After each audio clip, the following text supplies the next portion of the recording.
Bonjour à tous, aujourd'hui nous allons vous présenter notre interface d'application qui s'inspire du catalogue du musée Chagall. Donc tout d'abord on se retrouve sur l'interface principale avec une de ses œuvres, œuvre qu'on a aussi pu voir durant la visite au musée Chagall, qui nous a permis de s'immerger vraiment à travers l'expression artistique de cet artiste.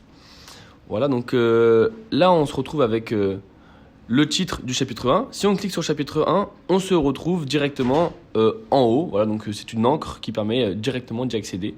Ensuite, on a voulu créer une habitude pour l'expérience utilisateur, donc pour l'UX. Et donc si on clique sur le bouton info, on a la légende qui s'affiche. Donc ça permet d'économiser de la place et de ne pas couper le lecteur s'il ne veut pas voir ces informations-là. Parce qu'on veut aussi maximiser les chances que le lecteur finisse le chapitre, finisse le catalogue et qu'il s'y intéresse réellement. Ensuite, on a repris les codes disponibles sur des livres, c'est-à-dire une marge assez grande, donc à droite pour les droitiers et à gauche pour les gauchers. J'y reviendrai juste après. Donc ici, on retrouve voilà, donc, une marge à droite pour laisser le pouce, la place pour le pouce et permettre une meilleure lecture. Ensuite, si on clique sur le menu burger, on se retrouve avec différents choix. Droitier, gaucher, sommaire et contact. Contact, il n'y a pas encore de page réalisée, mais l'idée, ce serait simplement de mettre un lien vers une carte où il y a la localisation directement du musée Chagall ou des autres endroits disponibles et cités dans le livre.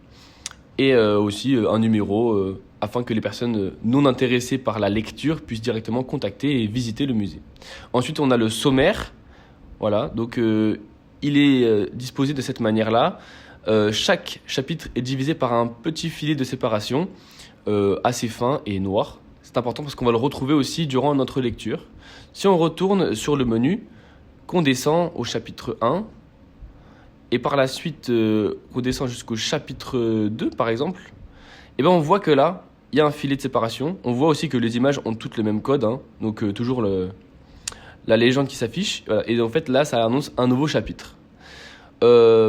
Ensuite, au niveau du visuel, ce qui est bien, c'est qu'on a choisi la typographie Jost parce que donc déjà elle est open source et elle était très minimaliste. Elle n'empiétait pas non plus sur les œuvres de Chagall et les photos disponibles dans le catalogue. Ensuite, on a mis l'auteur ou l'autrice juste en dessous, un petit peu visible quand même, mais on voulait pas non plus que ça empiète trop. On voulait pas qu'on voit que ça. En fait, ce qui nous intéresse, c'est vraiment la lecture. Et par la suite, quand on descend, on peut voir que là, il y a des appels de notes. Donc, par exemple, Maurice Jardot, si on clique dessus, hop, la note apparaît sur la gauche. Et en fait, on trouvait ça plus intéressant parce que descendre tout en bas pour lire toutes les notes, ça faisait peut-être beaucoup. Là, on peut le lire sur le moment, ajouter du contexte à notre lecture, sans pour autant prendre de la place. Ensuite, on a des sous-titres. Voilà, donc toujours en Jost, mais simplement en noir et en plus petit que le titre.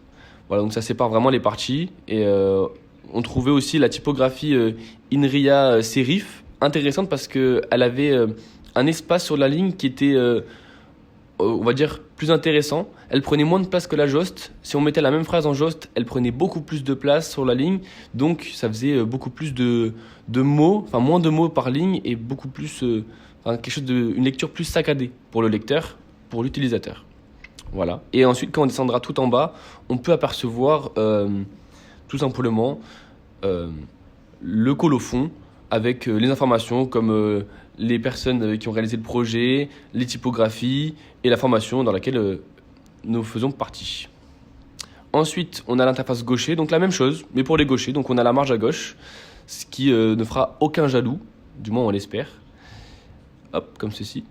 Et voilà, c'était donc notre petite interface du catalogue du musée Chagall sur le terminal suivant, donc qui était le téléphone au format portrait.